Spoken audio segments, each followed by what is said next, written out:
show y'all something about, I'm starting to be a fanatic about making compost. And I've tried several methods. I've tried just in buckets and then dumping the bucket out to stir it up and then put it back in the bucket. I've tried tumblers. I got a tumbler back there that I don't never use anymore because it's labor intensive, and I have yet to make any good compost out of that thing. It has 2 compartments in it, and when you put the stuff in there, you have to come back every day and spin that thing and mix it up to get it oxygenated. Well, and I've tried just putting piles on the ground and covering it, and nothing seems to work very well for me. I've come up with the deal now that, let me see if I can reach that. Well, I can show you this bucket right here. See this bucket? It's got holes in it. It's got holes in the bottom, and it's got holes all the way around. Then I drill in the bucket, and what I do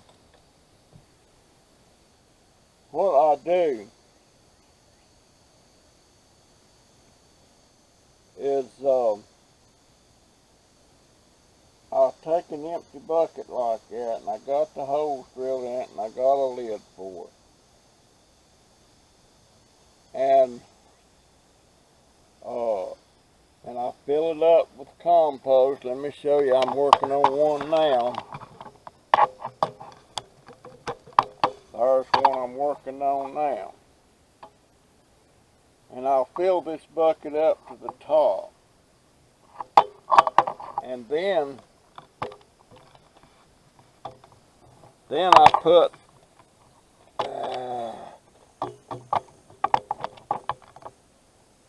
I put the lid on it and set it out back. I'll leave it for 3 months.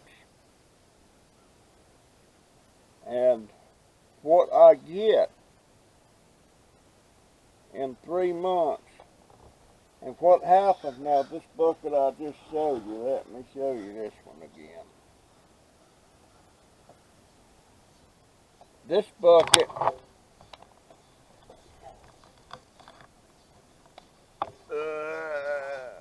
I don't have my GoPro working right now. It's out of whack. I'm not too impressed with these GoPros anymore.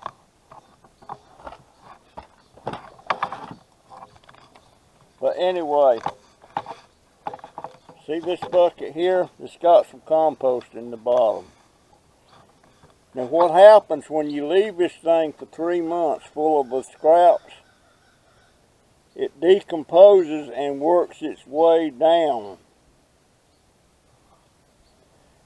to where it's just a little bit. I took a little bit out of here, but what happens, it goes all the way down, and then this is what you got in 3 months. Folks, that's compost, and that stick's didn't decompose. But that's what you get. That one decomposed, but you get about 5 or 6 inches of compost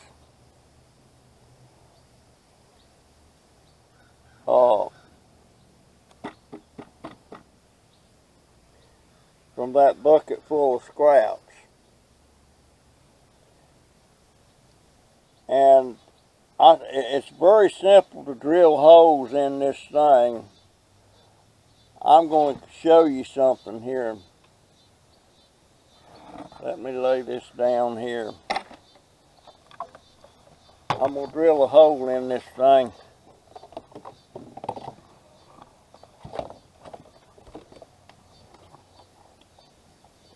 It's very simple.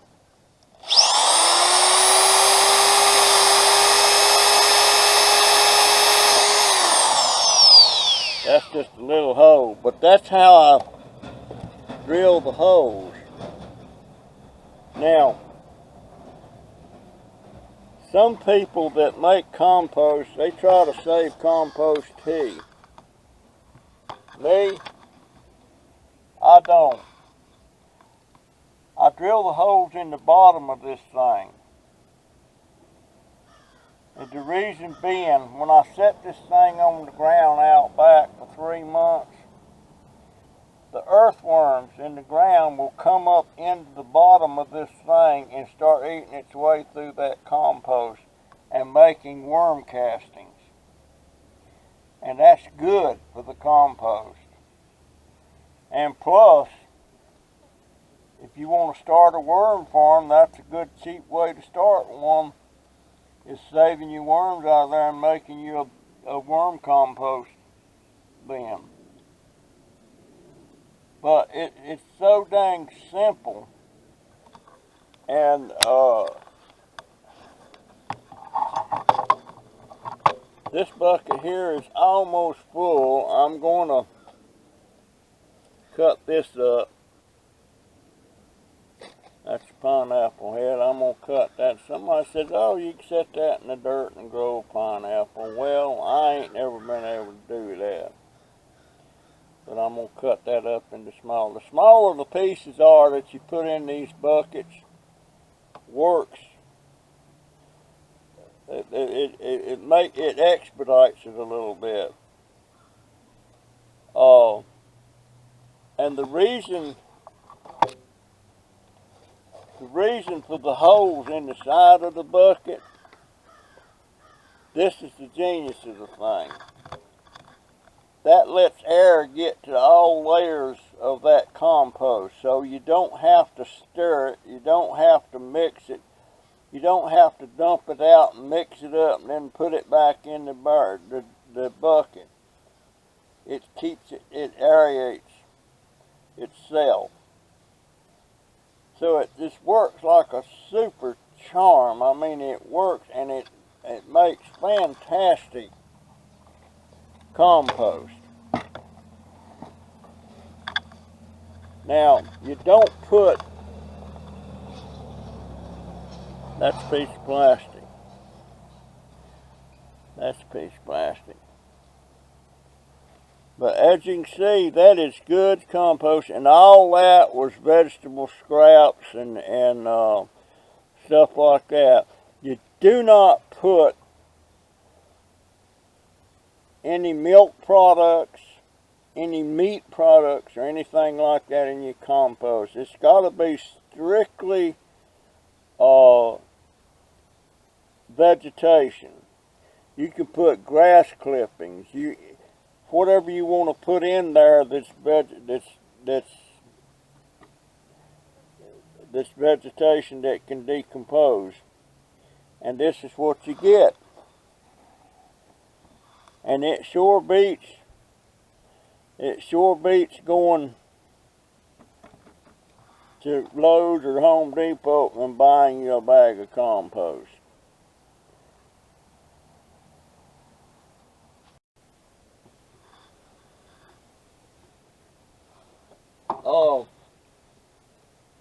I'm thinking about, for those that likes to save compost, compost tea is a liquid that forms in the bottom of these buckets when it's decomposing. But the tea doesn't collect in these buckets I make because it goes directly on the ground. But that's why I drill the holes in the bottom. I'm not interested in making the compost tea. However, I'm thinking about drilling. I'm thinking about, let me do something here. I'm thinking about, when I do these buckets, I do 4 rows of these holes up and down the side in 1/4 inch intervals there. I'm thinking about, instead of just drilling 4 holes in that, or 4 rows, I'm thinking about maybe doing 8 rows, maybe more, and filling that thing with scraps, and see if it makes any difference in the finish I get on the compost with 8 rows versus 4 rows. I'm also thinking about taking some buckets and doing the same thing, but instead of putting holes in the bottom, put a spigot down there at the bottom that I can drain the compost to. And the way I'll keep the compost separate from the liquid is put a false bottom in there with holes in it that keeps the compost on top, and all the liquid will go to the bottom, and I can take every so often run off the compost tea and try that. I've heard that it makes a great plant fertilizer. I've heard that. I don't know it to be a fact, but I'm thinking about doing that too, and maybe making a video of that too. But I'm telling you right now, guys and girls, you can't beat that for compost. Can't beat it. And that was all vegetable scraps. And that bucket I've got started over there that's soon going to be full is nothing but scraps from the kitchen.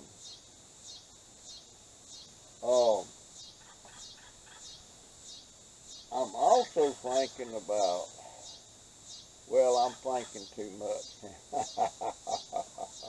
I'm thinking too, but it makes great compost, folks, and it just does. Now, the size of the holes, I don't know if it matters that much. I've got a 1/2-inch hole in this bucket. In that other bucket, I got 1/4-inch holes. I don't think it makes much difference. But it's so simple. It's just easy peasy. It's so simple. And you can don't go to Lowe's or Home Depot and pay $4.99 for a bucket and then about $1.99 for a lid. You can get all the free buckets you want to get if you get up with painters. And that they buy paint by the 5-gallon bucket. You can go to Sherwin-Williams, something like that, and ask them about empty buckets they have, and they'll probably just give them to you. I know another fella that sells buckets for $2 a piece, but I don't know if he has lids for them or not. I've got 10 of those buckets, but I don't have lids for them. But all the buckets I get from the painters, like this house they was building next door, I seen the painters was over there one day, and they was painting the inside of the house, and they had all these paint buckets that they was setting out, and I don't know if they was free or not till I went and asked him. And he said, yeah, you can have them all you want. And there was lids with them. And the paint in there, the paint that was in it was latex. And it's very simple to clean those buckets up. And I've probably got about 30 buckets now. that I got. Well, like actually 10 of them come from a guy I seen doing a raised garden, and he had a slew of buckets out there, and I'm like, where did you get all those buckets? And I was telling him what I want them for, and he said, well, I'll give you some of these if you want them. How many you need? And I said, well, about 10. And sure enough, his wife loaded them up on their little truck and brought them right over to my house and set them on my deck. And those are nice buckets. They're food grade buckets too. I don't know what makes a bucket food grade and not food grade if it's good heavy plastic. But that's the deal. And I just emptied about 15 buckets around back the other day that had worked its way down to the bottom. And I'm thinking if I make a bucket just for making compost tea, as that stuff starts working its way down, I could keep adding compost to it. Or not compost, but you know, the vegetation scraps, vegetable scraps and stuff like that. Potato peels, anything like that. We've had, matter of fact, I got a cantaloupe laying over there that we got from the food bank, and it's starting to rot. So I'm gonna cut that up in this bucket. That's probably gonna fill this bucket up, man. Put a lid on it. Whew. And forget about it. You can put eggshells in it, but you don't want no meat products, anything like that. No dairy products, no raw eggs, anything that's going to attract animals. And meat stuff like that will attract animals. You just put the vegetable stuff in it. And grass clippings, if you go to deadhead some plants you got out there that's got old blooms on it, now you can throw them in there. All that stuff. You can, this is a pineapple that my daughter cut up the other day. You can throw this whole thing in there, but the big pieces don't decompose that quick. So you can cut it up. You cut up pieces like that. You can cut the leaves, you know, just anything. You know, you can just cut it up into smaller pieces, and it will decompose faster. And I do cut up a lot of stuff smaller, and when I do old plants and dead plants and stuff, I cut them up and put them in there. But these buckets work with the holes in them like I do. And like I say, the only reason I put the holes in the bottom is because I'm going to set it on the ground, and the earthworms crawl up in there. And every time I empty, I already went through this one I just showed you, I got about 5 or 6 earthworms out of that. So there's castings in that stuff and everything. So it just works like a charm, and it's no problem. Now I'll use Tidy Cat litter buckets. These are about 4 gallons, more or less. I do them the same way, and plus you already got a lid on it, and they work great too. Now and I don't understand when I see them cooking in the kitchen and stuff, and I see all these scraps and they're fixing to throw them in the garbage can, and I go, wait a minute, I'll take that. You're not going to leave it here, and stuff like that, and they'll roll their eyes, you know. They for some reason, it irritates them when I'm start saving scraps like that. But guess what? I don't care if it does irritate them. I'm getting the scraps if I'm right there at it. And same thing, like on cabbage leaves. They'll be peeling off the top leaves off the cabbage and throwing it in the garbage. I get it. I'll dig in that garbage if I have to. Oh. But it's just anything, and I got weeds around, you know, and I'll pluck them weeds and use them, you know. I'll cut them up. The elephant ears out there, they sometimes the leaves die on it, certain leaves. I'll get them and chop them up in the bucket. So it's just, and if you trim, if you got shrubs and stuff you trim occasionally, save those clippings, put it in your compost bucket. It really, really adds up. And I just can't stress enough just how easy and how simple it is. And I'm working on my system all the time, you know, trying to improve on it and stuff. And just like I want to do a bucket that's got a false bottom in it where the compost tea will run down in the bottom, but I won't have holes in the bottom. And I'll have a spigot down there low where I can drain off that compost tea in a jug and try that on my plants. They say it's wonderful. And I'm going to do that. Takes me a little bit to get to stuff.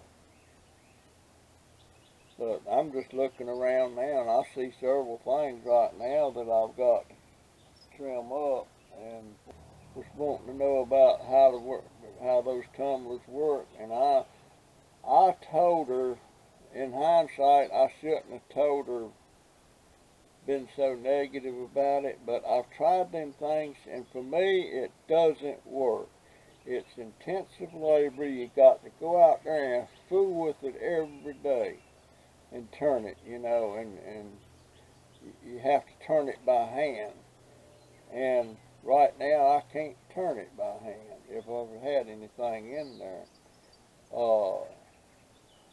But the thing about the buckets, once you fill that bucket up that you got the holes in and everything, once you fill that bucket up and put the lid on it and set it out back, you don't have to turn it. You don't have to do nothing but let it sit there and decompose.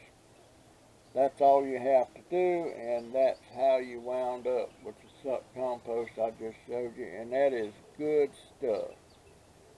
And one thing about eggshells, if you just throw big chunks of eggshells in your stuff, it takes a long time for that stuff to break down. I take my egg, I save up a bunch of eggshells, then I go to my food processor and I throw out a bunch of eggshells in there, and I pulverize those eggshells. It's fine, it's almost a powder. And then I throw that in the compost. And you can also, let me tell you, don't take this to the bank. I'm just saying I have done in the past for calcium. I run eggshells till they are a powder. And then I take that as a vitamin, you know, calcium. I've done that. I was going to do that one time, and I was going to buy this machine that you pour your calcium powder in this thing, and then you put in these little capsules, 2 halves, you know, and it goes through the machine fills the capsule, closes it, and spits it out over there. And I was going to try and sell some of them, but I found out you can't do that unless you've got all kind of inspections, and the government's got their nose in it and all that stuff. so I didn't do that. I took them for myself.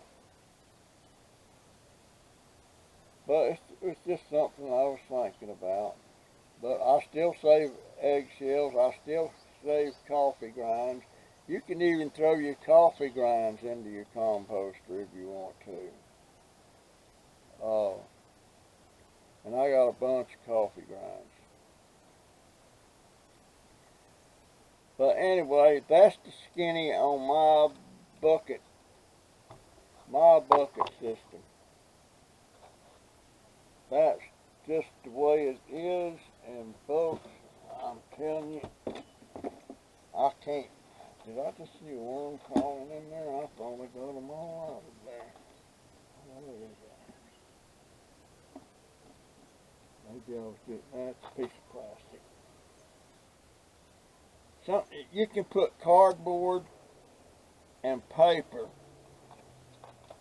in your compost buckets if you want to. Thing about paper, cut them up in little pieces. Thing about cardboard, if you're going to put cardboard in there, cut them up in little pieces.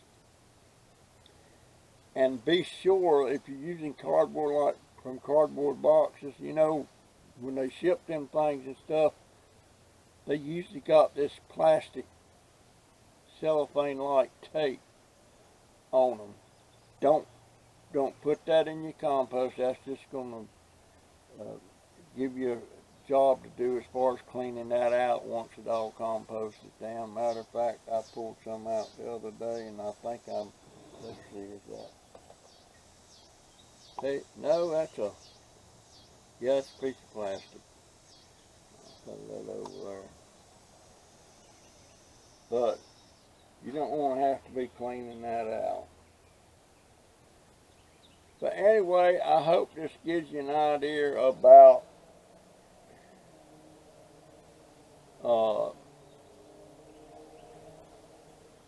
making compost. I would get all the 3 buckets I could get. And I'm also thinking about leaving a bucket of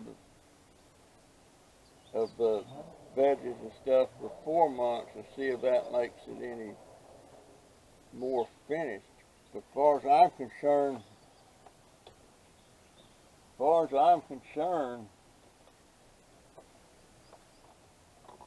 this is about as finished as I want it. Right there. Good stuff. Alright guys, I got a story for you. And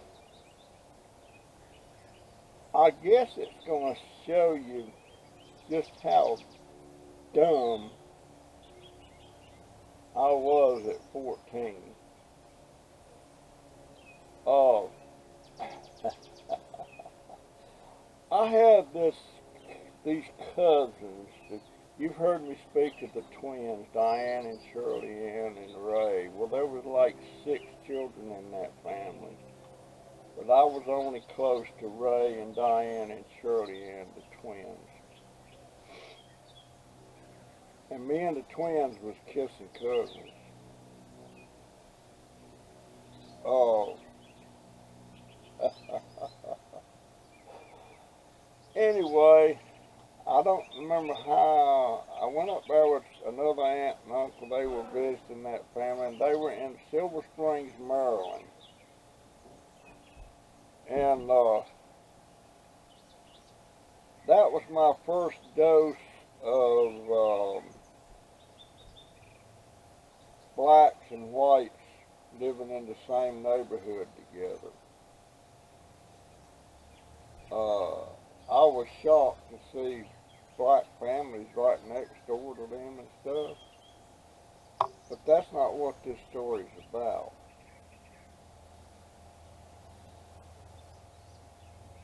They was going to go to a movie they wanted to see and wanted to know if I wanted to go, and I'm like, well, they said, we'll even get you a date. That got my attention. Well, the girl's name was June. June, I won't say her last name. She's probably still alive. She's about my age. But we went to the movies. I can't even remotely remember what the movie was about or the title or anything. All I know is we spent that 2 hours, me and that girl, just naked, kissing up the fare thee well. Oh, I was loving it. I guess she was too. But I seen her a lot during that week we was there. And I got her address and all that, and she got mine. And this is when I was living in Jacksonville, 1404 Iona Street.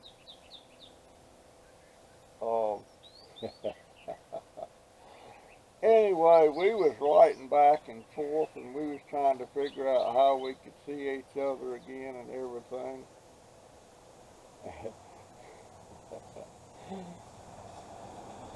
And then she chimed in one letter, said, I could run away and come down there. Well, she actually said, come up there. She didn't know Florida was down.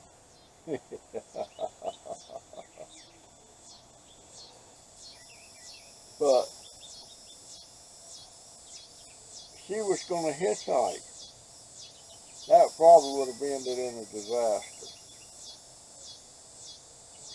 And I'm like, no, I'll send you the money for a bus ticket. And I was working, you know, I was making $20 a week. And so the next paycheck I got,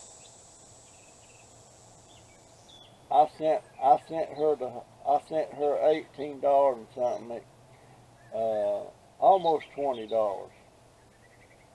The ticket was like 14, something like that, but I wanted to have something to eat on the bus and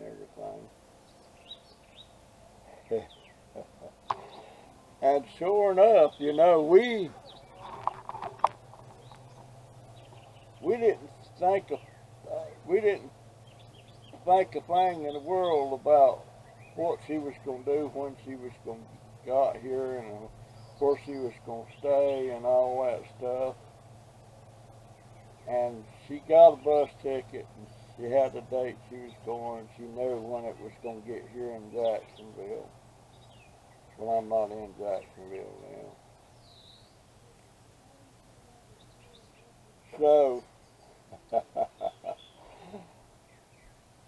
the bus station was like 30 blocks from my house.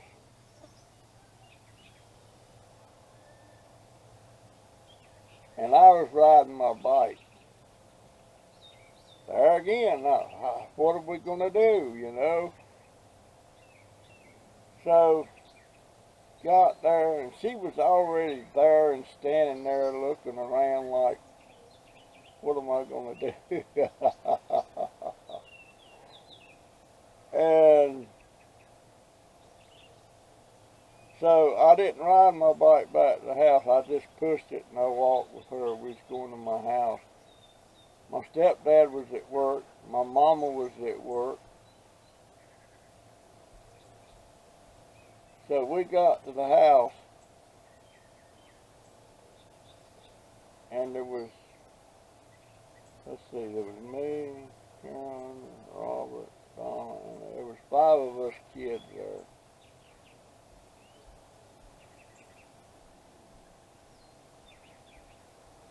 So she come to the house, and we just piddled around there, but when it was time for Mama and my stepdad to get home around 5 o'clock, we made her a bed under the bed, and in that bed it was not just my bed, it was my bed, Carolyn's bed, and Robert's bed. Yeah. So she was crawled under the bed, and she didn't get back out till the next morning, and she was in bad need of going to the bathroom. But we couldn't get her out from under the bed to go to the bathroom until Mama went to work and my stepdad went to work. Quick as they got out, she made a beeline. I was helping her to the bathroom because you had to go out of my bedroom, through Mama's and Bob's bedroom, the kitchen, the living room, and out the door into the hall and the bathroom. The bathroom was a shared bathroom with our apartment, another apartment upstairs. And she went to the bathroom. Then she ate. We made food.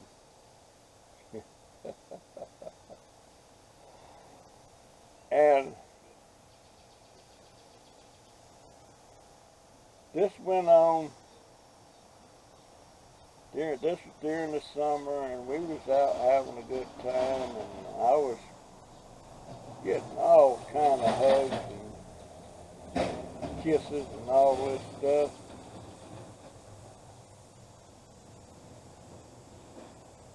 And after about 4 days, it dawned on, what are we going to do? What are we going to do? And then I'm thinking, well, me and her could run away together. Well, she was already a runaway, but I was going to run away with me and her and go somewhere.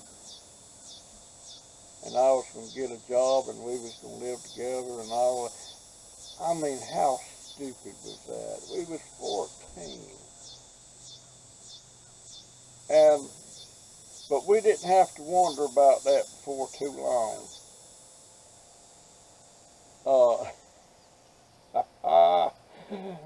The police come knocking one day.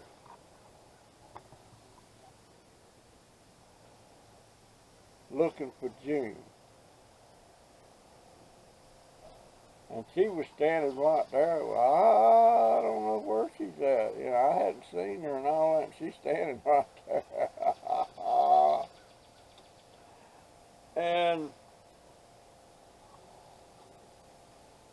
they asked all of us our names. We didn't have no parents there with us that day. So they left. They had already asked us what time my parents would be there. And so long about 6 o'clock, 6 or 7 o'clock, Jean was already under the bed.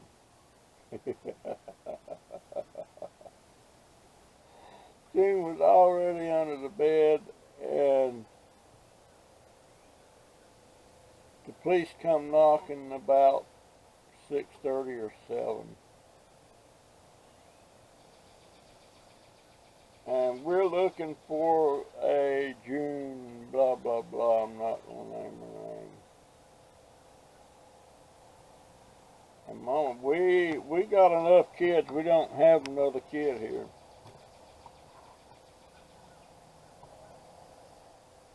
And Mama asked me, had I seen her? I said, no. They explained to Mama that she was a runaway from Maryland, and that one of my cousins had given them this address that lived up there in Maryland, saying she might be there.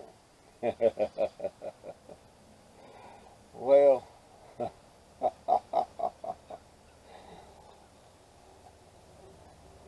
she was there all right. And Mama asked me again, have you seen her? And I'm, no. And she could always tell when I was lying.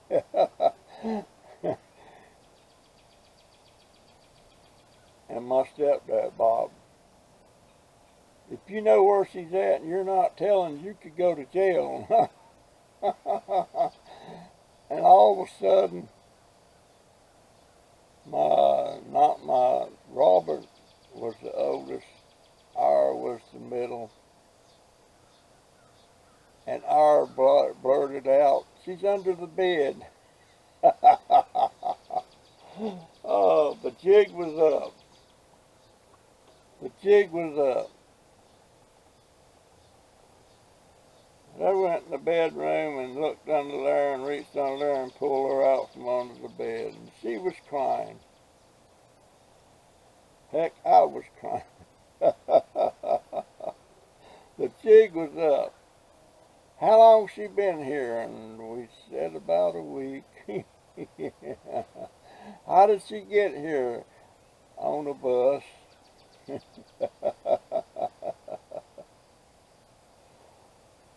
So, then they asked, do you know him? And she said, yes. And I think they asked me if I knew her. I said, well, yeah. And I said, that's my girlfriend. Like that was going to make a difference. Well,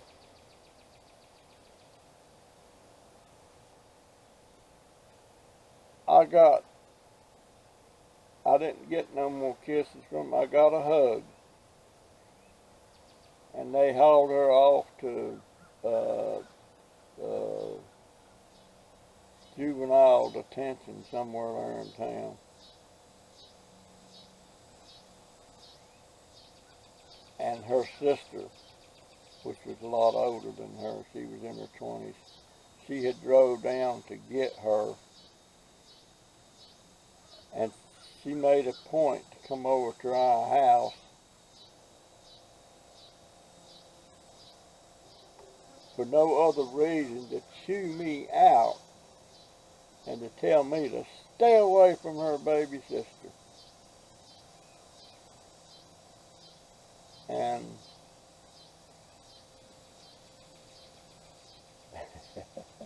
in my mind, I was looking at her older sister, and of course, my thoughts was thinking, boy, she sure is pretty. But she wouldn't let June come out of the car. June had to stay in the car. And we went out to the cars they was pulling off and waving to them. I got in a heap of trouble over that. Not from the law, but from my mama.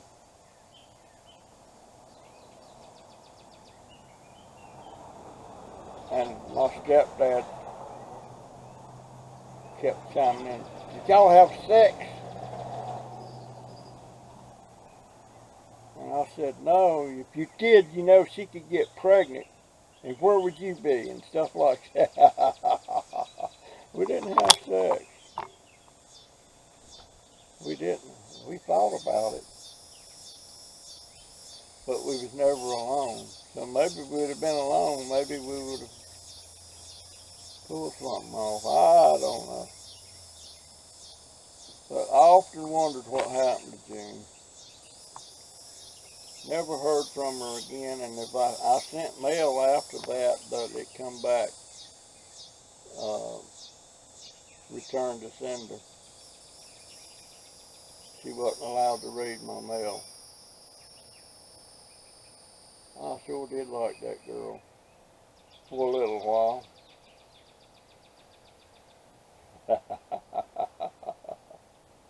All right, guys. Oh boy, I'll never forget when we went to that movie, boy, and the next thing I know, she was holding my hand. Next thing I know, we was kissing. And I don't mean like just lip kissing, I mean, well, that was my first, she started that. I didn't know about French kissing. I had a lady friend over here right about 3 or 4 months after my wife died, and she was a French national. She was from France, and we was talking about things that's called French, like French fries, French kissing, and she said, we don't know where y'all come up with that. We never heard of French fries till the Americans started it. We never heard of French kissing. It was never called that. But me and that lady didn't, I just wasn't ready to be involved with another woman after my wife died. But yeah, folks, that's